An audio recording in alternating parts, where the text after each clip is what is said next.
So, very excited to be moderating this session personally. Very excited to have everyone here today. Hope you'll all find it a very interesting discussion. I've had numerous conversations with our panelists. I believe there will be some really exciting nuggets that they can provide. The session that we're focusing on is IoT for clinical trials and transforming research in life sciences. So I'd like to welcome the following panelists. We have Tim McCarthy, who is VP and Head of Digital Medicine and Translational Imaging for Pfizer. Marissa Dockendorf, Director, Global Digital Analytics and Technologies for Merck. Bodo Lutz, Associate Director, Data and Digital GDQ, Novartis. And Robert Boland, Executive Director, Head of Digital Delivery and Data, Quality and Business Service, CSL Behring. So just a quick reminder before we start, all attendees have joined in listen-only mode. That means that you're muted. There are various areas within the system I would encourage you to use. So firstly, the Q&A section. You can log your questions for myself or for the panelists. And please, I would encourage you to do that so you can get your your questions answered. Mm-hmm. So, firstly, to kick things off, I think it'd be a good start if you could all just introduce yourselves. Just tell the audience a little bit about who you are and what you do and why you're passionate about this area. Perhaps we'll start with Bodo.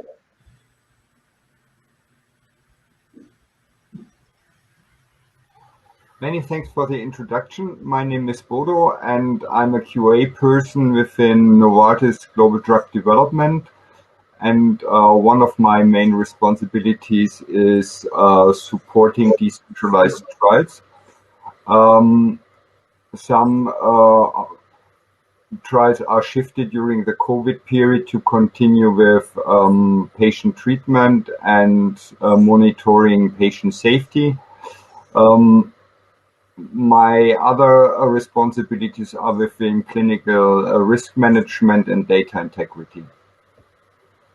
Perfect. Thank you, Bodo. And how about you, Marissa? Hi, everyone. I'm Marissa Dockendorf. I am a director in the Global Digital Analytics and Technologies group at Merck, which is a group dedicated to digital enablement of clinical trials. I've been in the pharma industry for about 15 years. I have a background in pharmacokinetic and pharmacodynamic modeling, and have some experience now with incorporating digital tools in our clinical trials for better, faster clinical decisions and making our trials more patient-centric. Fantastic, thank you. And how about you, Robert? Yeah, hi, welcome everybody. My name is Robert Boland. I'm the Executive Director of Digital Delivery and Data at CSL Behring. When I first joined the conference, I think the department that I work in changed a little bit on naming, so it's Digital Technology now, Information and Technology, Mark, so that's a change. But I've been in the field for over 20 years. I've been working within the digital space for over 15 years, Internet of Things, AI, ML, augmented reality, machine learning, and so on. A lot of around sensors, wearables, technology, also project management, doing the PMO for CSL Behring and the likes of Merck, and also dating back to Johnson & Johnson days. So glad to be here with everybody and talking about this very interesting topic around clinical trials. Fantastic, thank you very much. And Timothy? Yeah, hi, Tim McCarthy. I head up a group, Digital Medicine and Translational Imaging at Pfizer in early clinical development. Our group is dedicated to really two major aspects. One is all things related to imaging and how we apply imaging to drug development. I've been involved in that for a long time in my career at Pfizer. But more recently, we have an extension of our group which really thinks about how we use wearables and sensors in clinical trials and really think about that from the ground up. There's a lot of similarities that we can talk about between these two.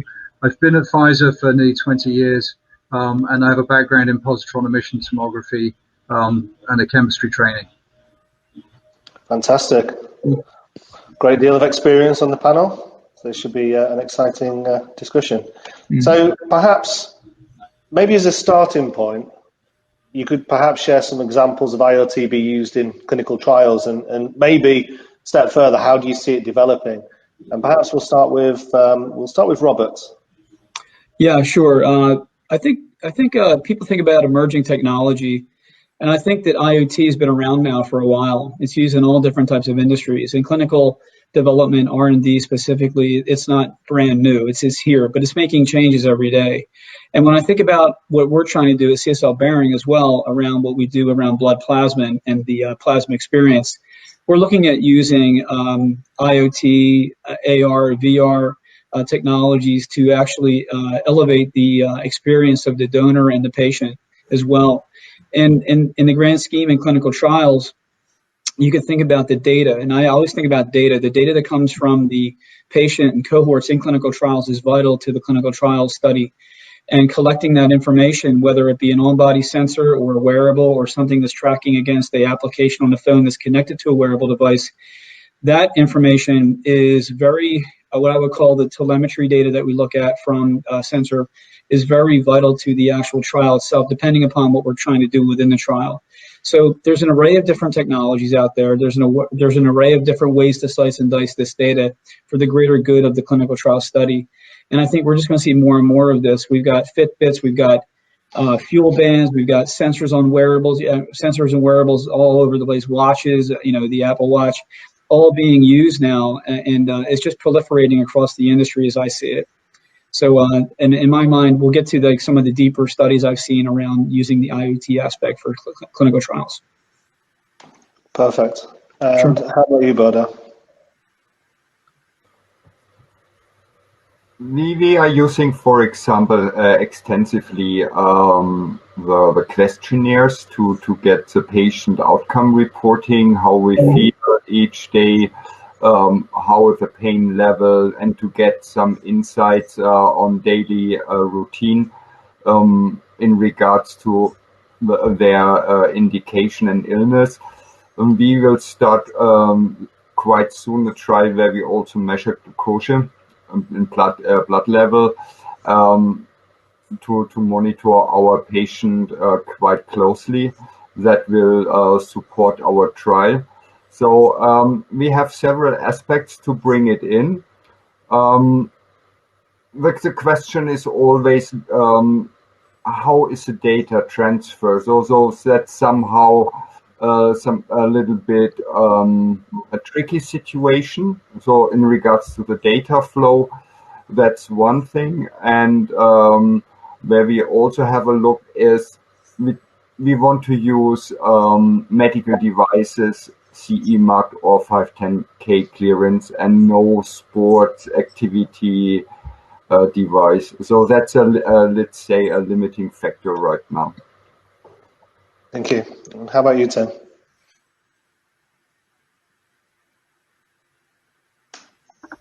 So I guess where we are on this journey is the question was posed to our group about 4 years ago, was, do wearables and sensors make a difference to clinical trials? And what do you need to do to qualify them? So the way that we respond to any technology in our group, be it digital or imaging, is in response to questions that we know a therapeutic area or a disease asset has, and what can we use technology for to get quantitative data to help them with that solution. In the digital side, I think it's more about how we can better measure certain types of behaviors in subjects. We started off in gait. There was a lot of work in Parkinson's disease, fundamentally looking at accelerometry, excuse me, in a lot of different areas is where we need to go. But we'll get further into this, but I'm very interested in figuring out if the technology works, going through a very detailed qualification process, leveraging on what you can do with electronic PROs and so on and so forth to really understand how the patient's feeling and so on and so forth. And then bringing that together with a nice validation package. And then the other challenge that we're really working on is how you scale this technology so that you can put it into large multi-center trials, and getting us away from just doing pilots all the time. So that's kind of our strategy and what we're interested in at the moment. Fantastic. Marissa? We're seeing, IoT is not new, and we've started to see integration into clinical trials, and perhaps even more so in light of the current COVID-19 situation. And so really the value of these types of approaches is to enable remote monitoring during the trial, giving us access to data in between clinical trial visits. We might even start to see reduction of some of those clinical trial visits, and also as a tool to maintain patient engagement during the trial.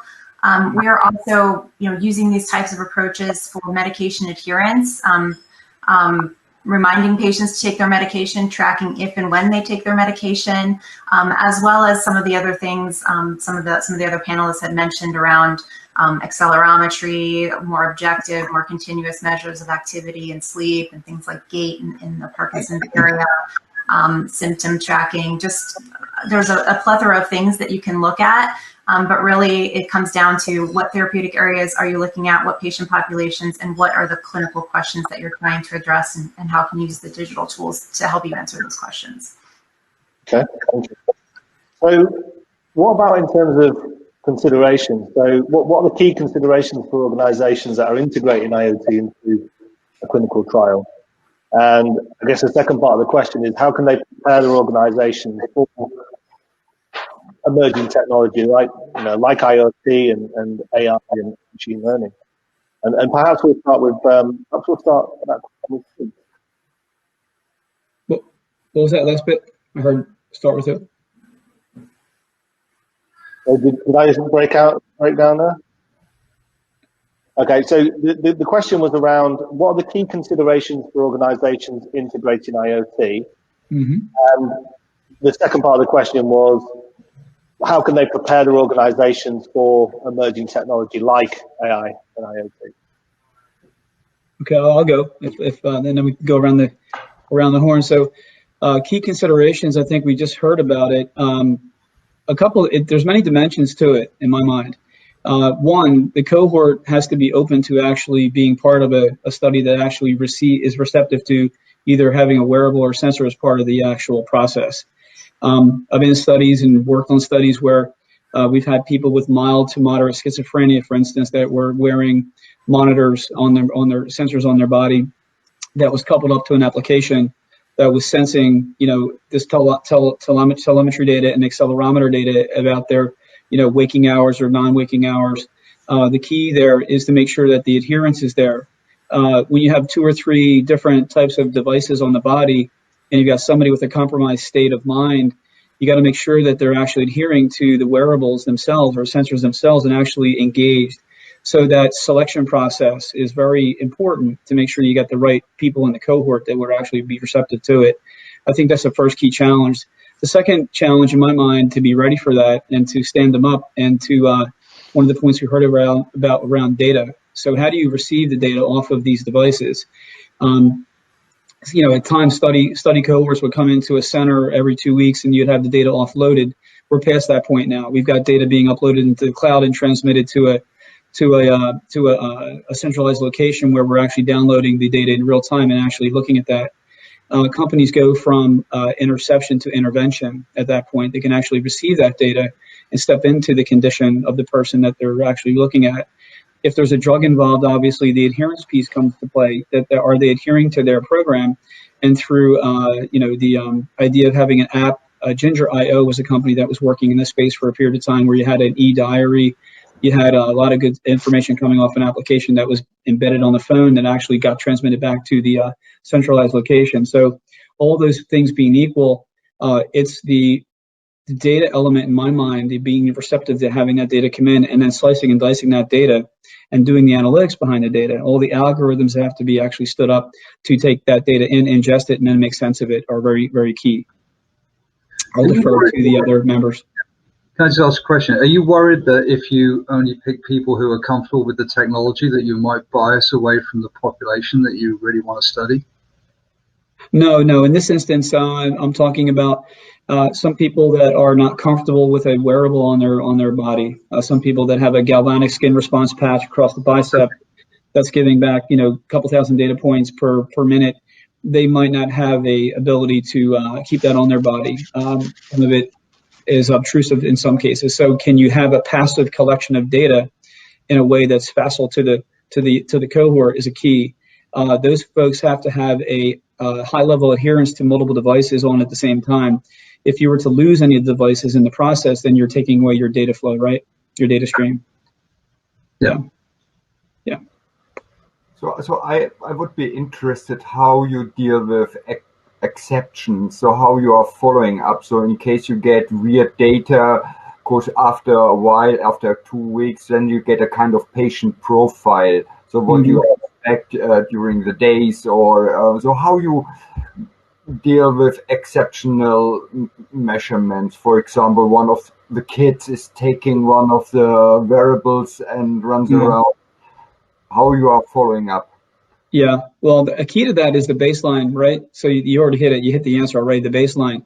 The other aspect is a lot of these devices and the applications and the algorithms that run can detect when there's gaps in the actual 9-point axis of data that you're bringing back. You can tell when it's off the body, and you can tell when there's a change. So it's pretty easy to spot from a data collection perspective when you analyze that data. That also, obviously, though, goes along with being part of that cohort that they actually are adhering to keeping them on the body. But the gaps in the data are pretty easy to pick up. You can tell when they're actually moved off the body and there's gaps in the data. And also, when there are gaps in the data, when they're still on the body, and I'll go to like a sleep study that was conducted. I led a team that did this, and what we can do now today in CSL Behring is also the same thing. When you're looking at a condition that is, I'll say, prevalent, but then you have a gap in the data, although it stayed on the body, you're able to contact that person to understand their condition better and understand, we noticed that you were sedentary between the hours of 8 a.m. and 5 p.m. when normally you're at work and you're up and around and you're moving through your normal day-to-day job. That's easy to spot as well. So I think from around this table, I think we've all been in these kinds of studies where you can collect this data. I think just staying on top of that data and also the collection of it and analyzing it is the key. Who is then responsible for contacting? Is it the investigator who is then contacting your patient and ask for what happened in the time period? Study coordinator? Yeah. Study coordinator. Yeah, study coordinator. Yeah. The beauty of having, and I don't want to hijack the conversation here, guys. The beauty of having this data now in real time, almost real time, uploaded to a cloud instance that's actually sent back to a centralized location.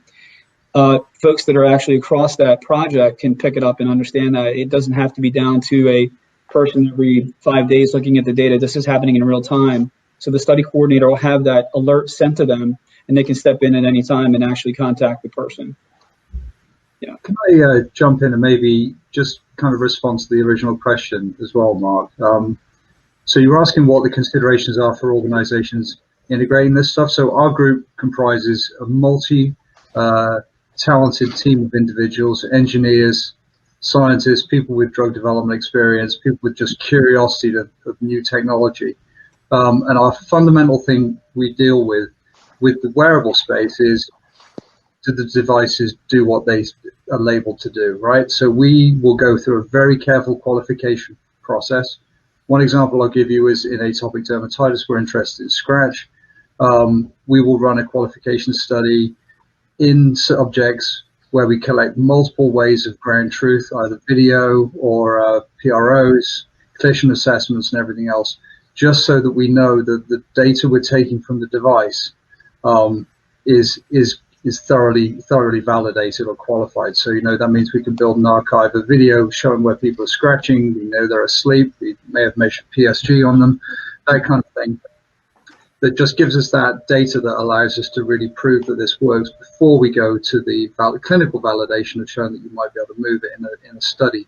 And I think that's fundamental. So for companies that want to use this technology at scale or in all seriousness, you need to have a group of technology experts that can really help you understand if this stuff does what it's claimed to do, and then figure out how to actually have a strategy to deploy it.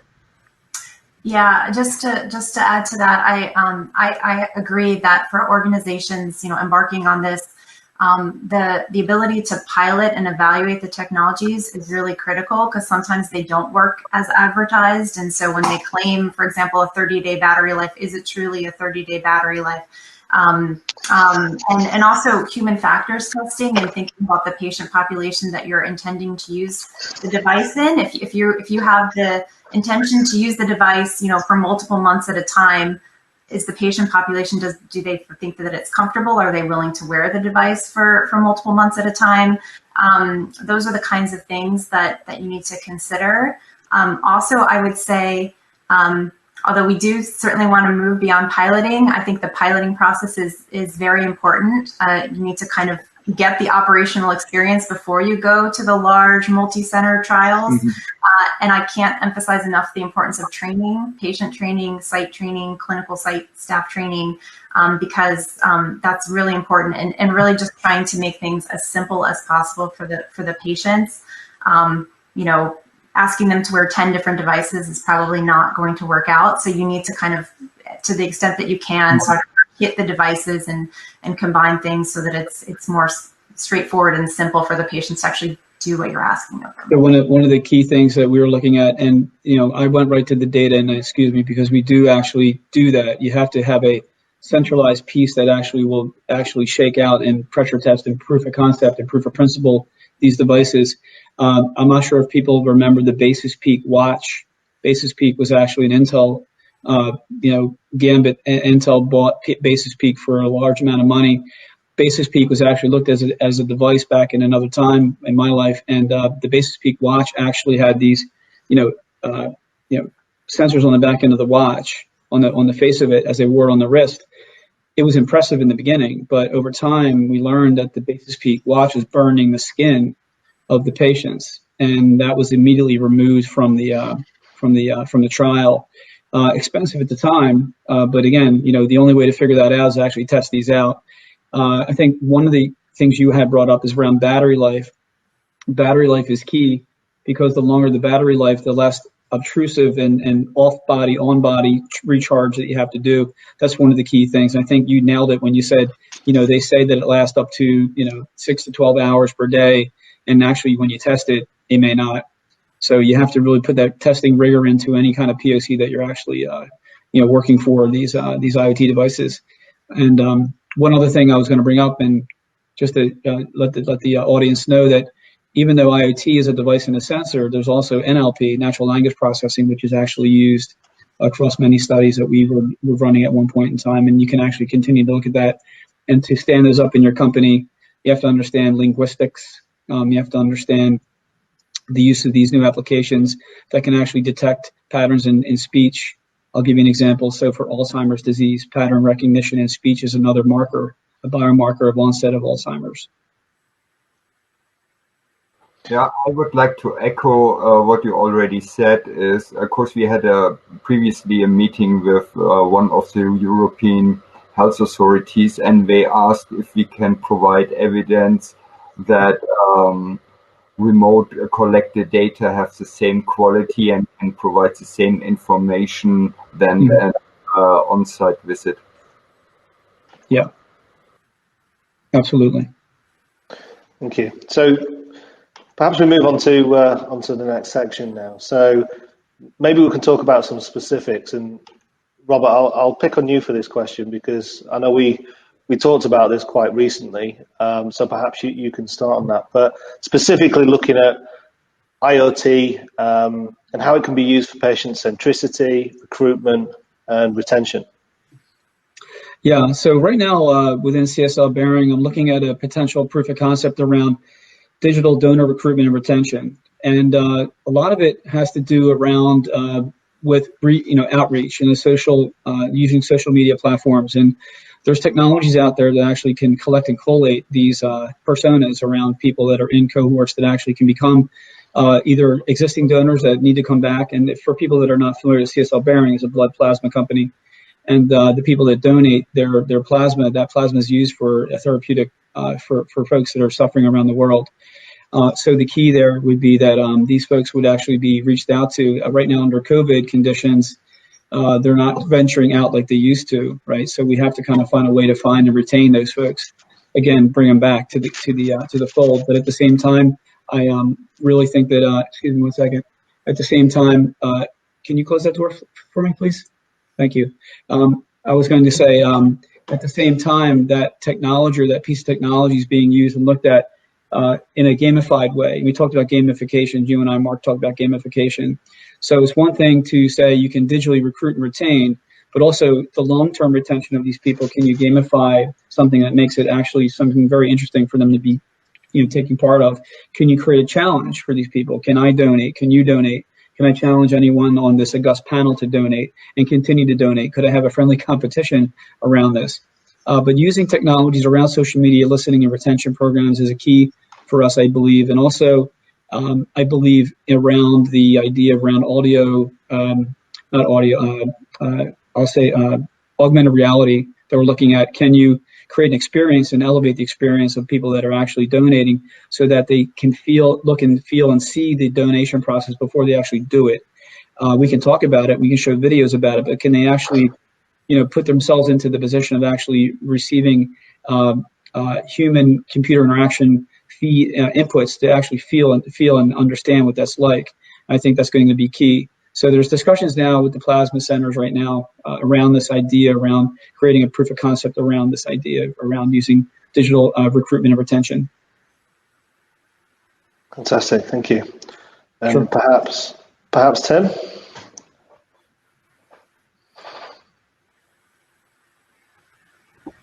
Off of you here. Specifics. There's so many things we could talk about here in terms of the specifics, right? And so many things that I think that we've learned in the journey around this.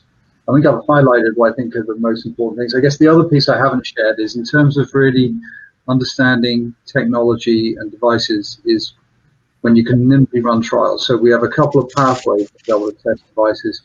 One is that we'll go and do a collaboration with an academic group that has access to a patient population. But one of the things we've actually developed in Cambridge is we have our own facility at Kendall Square, where we've fully qualified the centre clinically that allows us to bring volunteers in to wear any type of device. We have them doing a certain number of activities, and we're able to video them, we're able to assess them, we're able to use other ground truth measures to qualify the task that we're asking them to perform. And then we've got a really rigorous data set to collect them in order to do the next part, which of course is the algorithm development and qualification. So that's part of the specifics about what we're doing. Once we're comfortable with that, we can take a technology and deploy it at a center, and we can scale appropriately. But I think that also provides us the other thing to talk about is the fact that because there's a lot of novelty in what all these companies are doing, it's important for us to kind of get some standardization across the industry about how we approach this and how we qualify things. And so now we've got the opportunity, even with our facility, to collaborate either with other companies, other academics, technology companies, to really think about how we approach some of these problems and move together in a unified fashion as well. So anyway. Fantastic, thank you. And Bodo, would you like to elaborate on anything to share? Yes, so right now we are mainly focusing using IoT for patient recruitment purposes, and what is currently a big topic is televisit, especially in long-term trials and also during the COVID period. It helped us to stay connected with the patient, to organize treatment at patient's home place. The PI was always in contact with, or can stay in contact with the patients, and vice versa. This helped a lot. That was really a huge step forward, not to add additional variables, to send home nurses for collecting clinical data and bring it back to the site. That was a tremendous step for us during the last months. Marissa, do you have anything like to share?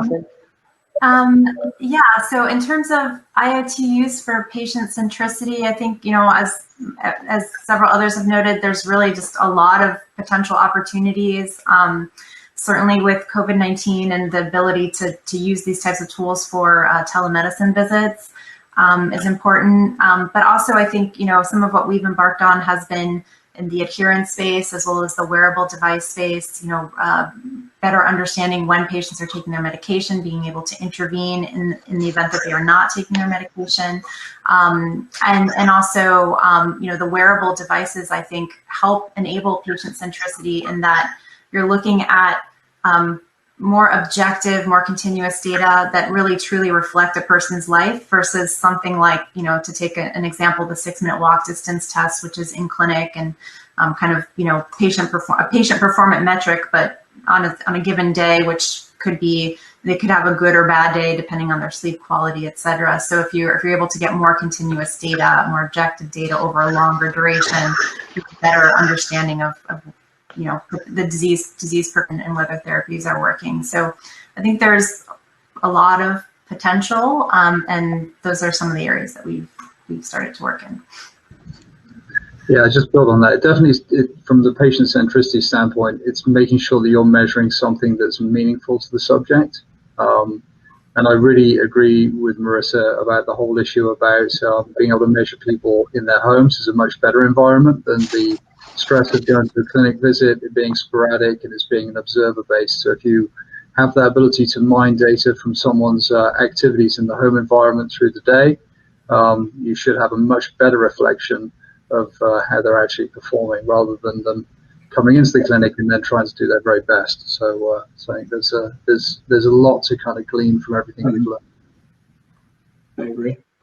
Definitely, this to monitor the patient continuously, that gives us really a huge information about our drug and the treatment. Of course, here the patient is in real life situation, and that might be totally different than to be in a hospital for a couple of hours and to be relaxed or maybe nervous, but not to have any bodily actions as what we have in real life. Of course, you might need to carry the kids from place 1 to B and need to cook it and whatever. So you have real world activities while you measure the data. Absolutely. Mm-hmm.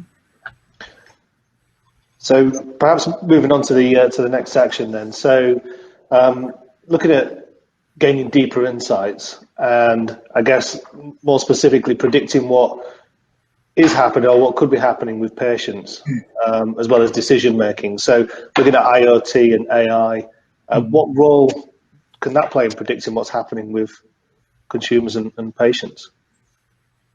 I can give you one example. Using the baseline information that you have for your cohort of your study, you got that good amount of data in the first, maybe we'll say it's a year-long program. So you've got the first good baseline of 4 months of data, and then you're tracking. And to Mercer's point around, the timing of medicine coming into the play or drug coming into play, you can actually, and I'll give you the example of the mild to moderate schizophrenia cohort. You're looking at the baseline and then noticing agitation, like a high-level agitation, high-level telemetry data coming back that's very off the charts, or the opposite. You have a valley where there's no data coming back, and they're just like totally down for the count for days. So they could be in a depressed state or a mood depressed state at that point, or another for a mood disorder we're looking at. So at the same time, you've got that data. When they come in for the visit or you're contacting them, or the PI, the study coordinator contacting them, you can go over the questionnaire again and say, what kind of state or frame of mind are you in? What's your behaviors been like? Have you been, you're actually working through that. By looking at the frequency in the data, you can actually predict a potential lapse or relapse of an episodic situation in their life. And thereby you can actually come in and step in and either talk to them and or use that for a point of intervention for drug. Because without the baseline, obviously you need that, but using the data that we're talking about, you can actually capture that break in data and use that to your advantage.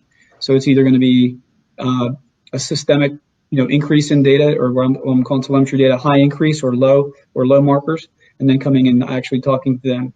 Obviously you're talking to them all the time, but using the data, you can actually intervene now.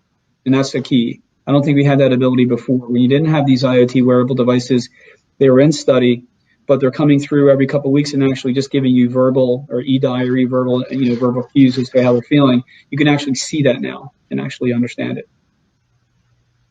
Yeah, and what I have seen is that we now can interpret, for example, patient level. So if a patient is reporting severe or moderate pain level, and during a migraine trial, it was obvious to see if somebody reported moderate pain level, that his movement was reduced to 75%. So laying down, close windows, and then with a severe pain level, it was much more reduced. So that helps us and helps also the investigators, the treating physicians, how to interpret now pain levels. And then when you put all them on one layer, then we now know, okay, if somebody says I have a severe pain level, that means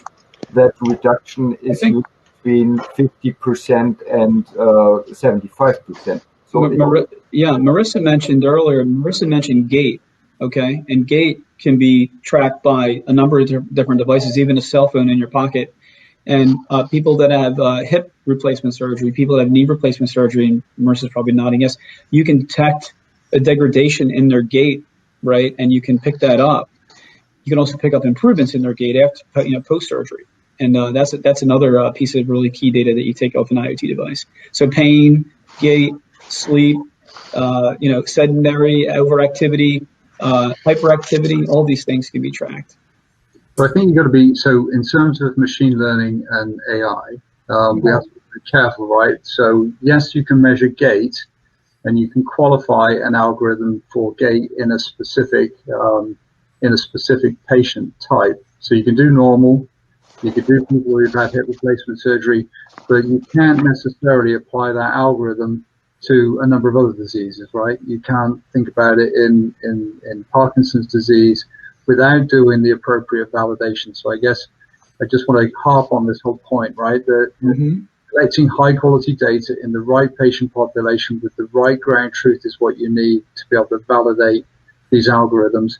And you can't necessarily just take something out of the box and put it out into a trial and get data. So if you just deploy Fitbits and do step count, you're probably going to not have a really crisp signal, and you're going to go to the agency or any other agency, and they're going to just say, well, I'm sorry, but you've not done the right qualification that you need in order for this technology. Yeah, I think you're right. It depends, Timothy, it depends on the actual condition that you're tracking, right? So you could track flexibility in a movement of an arm or a knee versus for Parkinson's, the actual ability for a person, or I'm talking not the ability, but the, are they actually having, what is epileptic type seizure type of activity? Are they actually, so there is a difference for sure. Yeah. It all revolves around the context of the concept of interest and the context of use. I just want to make sure that's clear to people. Yeah, it does. Yeah, sure.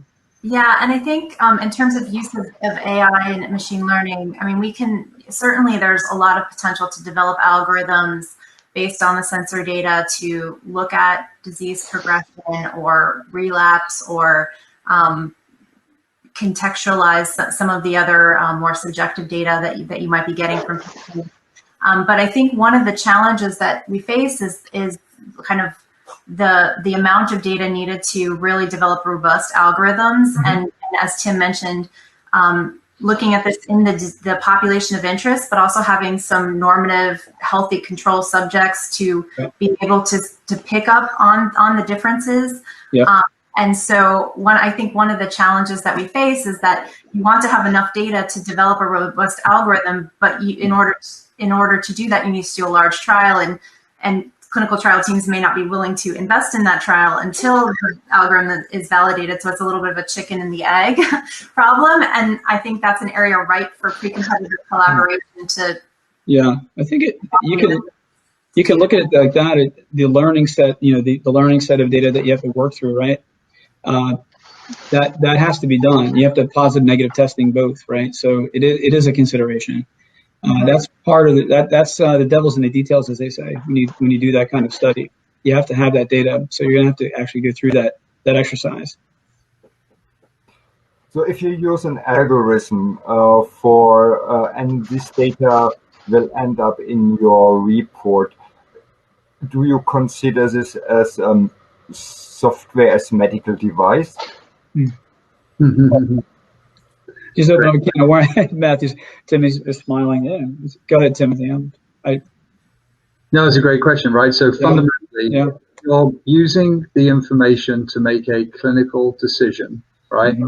Then it's a software as a medical device. I think we have to tread very carefully there. So if you're developing the technology, obviously we're looking just for information in more of a biomarker sense than actually making a clinical decision based on that information. So, but you can imagine technology migrating with a drug as it goes through approval and comes out the other side. It may be that you've got something you want to measure that's going to help guide clinical decisions for the approved therapeutic. So it's an interesting time to watch this all evolve, I think, in the next few years.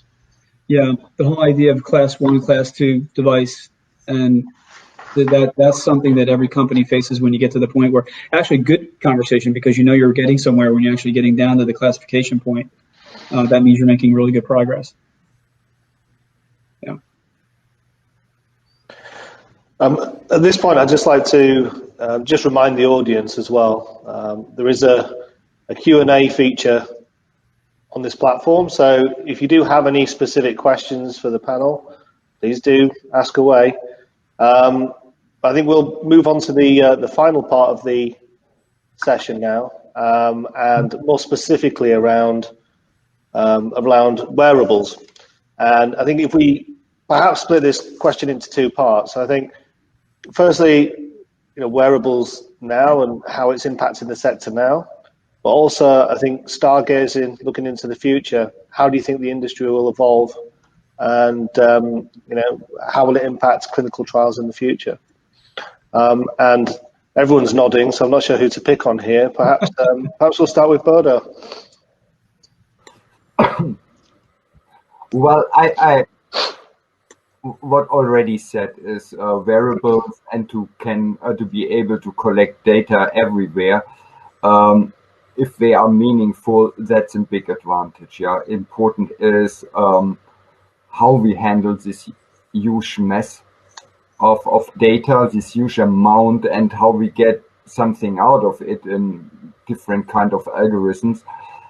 That's definitely an advantage, but we need to be careful in regards to data privacy. Of course, we are monitoring the patient then over a long time of period, and for example, if we measure the distances and via using the GPS system, then we have also information on where the patient is, more or less. Also, if it might be at our service provider, but these data are existing. So that's, let's say, somehow we need to be careful what we measure, how much, and what happens with the data. Also, if the data ending up in our EDC system does not provide this information. Nevertheless, they are somewhere in the cloud before filtering. Okay. I look at it from in terms of data collection, but also the form factors that we're looking at today. I would look at it, companies are already working on a ring that does the same thing as a watch. Pretty much, they're coming online. Also, I think the form factor of maybe it's not so much of a watch or a galvanic skin response patch on the body. It's down to a printable 3D, thin skin circuit pattern sitting on top of the area involved. Whether it's for pain management, it's over across a knee or across a joint, or for cardiac care, it's across the chest. And very small form factor. It's not a wearable at all. It's just like sort of printed on the body for a period of time. That's coming, right? It's here today. Actually, companies do this today. They have small monitors that are just the size of a Band-Aid that fit on the baby's chest. And I think that's one key thing. So they're less obtrusive. You don't have to worry about taking them on, taking them off. Battery power, it's just going to change, I think, over time. Yeah, I think in terms of where wearable devices are being applied in clinical trials today and where it's headed, I mean, certainly you're seeing a lot of exploratory inclusion of wrist-worn wearable devices, right, for exploratory endpoints. It's actually moved beyond that now. You're starting to see, phase 3 trials with primary endpoints, particularly in cardiovascular indications. You have the EMA issuing a qualification opinion on stride velocity as measured by an ankle-worn sensor for the Duchenne's muscular dystrophy population. So certainly there is a lot of uptake there, and there is a lot of potential use for either exploratory primary or secondary endpoints. I think also it can be used to help contextualize information. So there's been a lot of talk about pain. And so you can start to think about, even if you're still thinking about a subjective pain score, you can start to think about, well, how do you contextualize that with whether the patient had a good or bad day of sleep? Did they or night of sleep? Did they answer that question when they were active for the past hour, or were they sedentary for the past hour? You can even start to think about closed loop feedback in terms of actually when are you prompting them to answer that question based upon their biometric data. So I think there's a lot of potential for how to move forward with this. And I think certainly, registration endpoints is maybe a longer term goal, but also just having that information to help with internal decision making and maybe even label claims, is a possibility. Yeah, I agree with all that. I think value proposition to pharma and biotechs, that's what the first thing is. We've got to show there's value. So is it through a label claim? Is it through a secondary primary endpoint? I think we've been really lucky in some ways with the pandemic. I hate to say that, but that's because people have talked about the value of wearables and these pilots. But because we went to the pandemic, it's forced people to really think about what you can do with remote trials and what we can do, to the point that you hear people say, well, I thought all this was figured out with all these devices. And then you're able to say, well, no, not completely, because there's still, we've got the pilots, we've got data in flight that we're collecting, but we really need to come together with some regulatory decisions and some demonstration of value to the investment. So I think that's where we're going. I understand the technology is changing, and there's a million things we could go after, but I really think we've got to stay the course on some very fundamental things in order to show the value and make sure we've sorted out all the wrinkles about the data flow and analysis and reporting, which is new. And so lots to do. It's a really exciting field, and I'm quite optimistic about where we'll go. But it's going to take us a little while. I agree with that. I think companies have already shown value. That's why we're actually doing it. But I think we got to continue that for sure. Yeah. As I have you all here, so I want to use the opportunity. Have you ever worked with a voice recognition system as in reporting? So, for example, of course, we are discussing that, of course, we have a blind patients. And one idea is, I have seen Alexa modified and asking, so how are you feeling today? So have you taken your medication? What is your pain level? And she's asking the ePro question. Have you ever tried this? We haven't. No, we've been very careful with voice that we've restricted that away from free text, that people could say anything. So we've given them either words they have to say or sounds they have to make and analyze that way. So we're very brave. I mentioned earlier about voice recognition patterns for Alzheimer's detection. That NLP and algorithm behind the algorithms behind the detection of the onset of the degradation in speech patterns, that's out there today. Companies do that today. Alexa, could you tune Alexa to do that? Probably, but I think to the point around privacy, you'd have to be careful, very careful. Yeah. Yeah, I think we've maybe done some piloting work, but nothing clinically with the Amazon or Google Home devices. Yeah. Certainly, vocal biomarkers, speech-based smartphone assessments to look at. Vocal. Cool. So I think one final question. So we're running out of time, about maybe another 5 minutes. So clearly, IoT isn't new.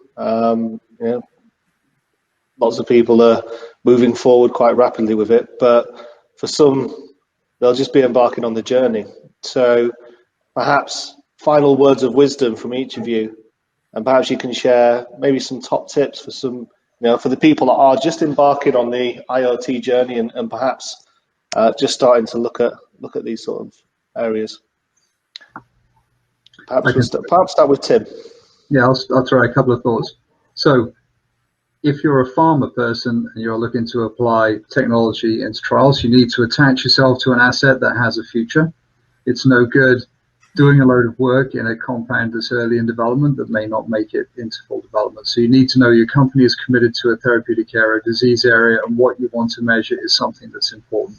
That will set you up with the ability to do the relevant pilots you need, the qualification of pilots, and hopefully get yourself into full development. That will give you the data you need then to talk to agencies and so on and so forth, and show the company that you actually can move forward. And the other thing I think that's inherent on that is you can't do everything.